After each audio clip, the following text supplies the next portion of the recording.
افطار ایک سیٹھ صاحب ہیں وہ افطار کرواتے ہیں 1000 آدمیوں کو، لیکن خود بغیر کسی مجبوری کے روزہ نہیں رکھتے، تو کیا حکم شرع ہوگا؟ دیکھیں شیطان کا بہت بڑا دھوکہ ہے کہ انسان فرائض اور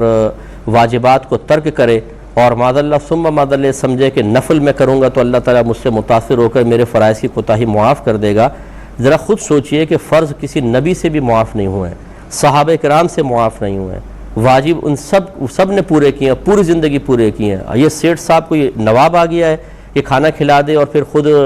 نہ زکوٰۃ دے، نہ روزے رکھے، نہ نمازیں پڑھے اور اللہ تعالیٰ معاف فرما دے گا۔ اس قسم کی خوش فہمی مبتلا ہونا یہ بہت بڑا شیطانی دھوکہ ہے، اچھی طرح یاد رکھیں۔ اچھا بعض ان کی بھی طرفدار آ جاتے ہیں، دیکھیں جی مایوس نہ کریں جی، چلے کھانا تو کھلا رہا ہے نا، ارے بھائی میں مایوس نہیں کر رہے تو شریعت کہہ رہی ہے، قرآن و حدیث کہہ رہا ہے، اس کا مطلب قرآن و حدیث کو لپیٹ کے رکھ دیں اور آپ کی سمجھداریاں ان تک منتقل کر کے ان کو گناہوں پہ دلیل کرتے رہیں۔ یعنی مجھے سمجھ میں نہیں آتا کہ آخر جب ہم عوام الناس کو دین کی طرف مائل کرنے کے لیے بالکل شرعی تقاضے کے مطابق ایک بات بتا رہے ہوں تو یہ ہمدردی ایسے لوگوں کے لیے کیوں پیدا ہوتی ہے؟ مجھے آج تک یہ بات سمجھ میں نہیں آئی ہے۔ اور یہ ہمدردی صرف دل میں پیدا نہیں ہوتی بلکہ پبلکلی اس کو ڈسکس بھی کیا جاتا ہے تاکہ دوسرے کو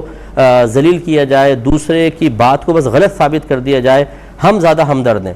تو بھائی ہمدردی ہمیں بھی ہے، اللہ کا بڑا کرم ہے کہ میں 15 سال سے جو پروگرام کر رہا ہوں وہ کسی ہمدردی کے تحت ہی کر رہا ہوں۔ عوام الناس کے لیے ہم نے اپنی زندگیاں وقف کی ہوئی ہیں، رات دن ہم ماشاءاللہ علم کی خدمت کرتے رہتے ہیں، تو یہ شاید آپ نے تو اتنی کی بھی نہیں ہوگی، ہو سکتا ہے بہت ساروں نے نہیں کی ہوں جتنی ہم لوگ کام کر رہے ہیں۔ اللہ کا بڑا کرم ہے کہ دین کا کام کر رہے ہیں، اللہ تعالیٰ عجب و خود پسندی اور تکبر سے اور غرور سے محفوظ فرمائے، لیکن جو صحیح چیز ہے اس کو بیان کرنا ہوگا۔ اب خود فرض پورا نہ کریں، اللہ کی ڈیوٹی پوری نہیں کر رہے ہیں اور یہ معاملات۔ اب آپ کا کوئی انہی کا کوئی امپلائی ہو، میں اب یہ کہہ دیتا ہوں، ان کی فیکٹری کا ایک آدمی ہے،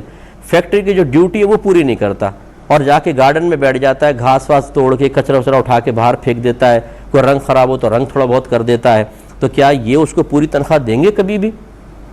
بولیں گے تم نے ڈیوٹی تو پوری نہیں کی، تم یہ کام کے لیے کوئی رکھا تھا تمہیں؟ تو اللہ تبارک و تعالیٰ کی ڈیوٹی، فرائض اور واجبات یہ تو پورا کرنے ہی ہوں گے، اس میں کوئی رعایت نہیں ہے۔ اور اپنے لیے خوش فہمی میں مبتلا ہونا جی میرا اور میرا اللہ کا معاملہ ہے، تو بھائی اسی اللہ تبارک و تعالیٰ نے تو ارشاد فرمایا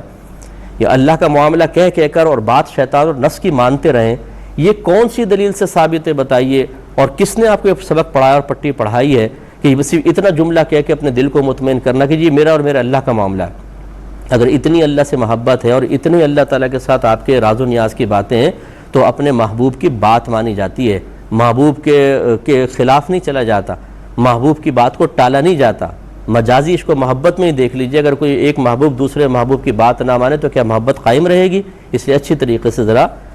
ان چیزوں پہ غور و تفکر کرنا چاہیے۔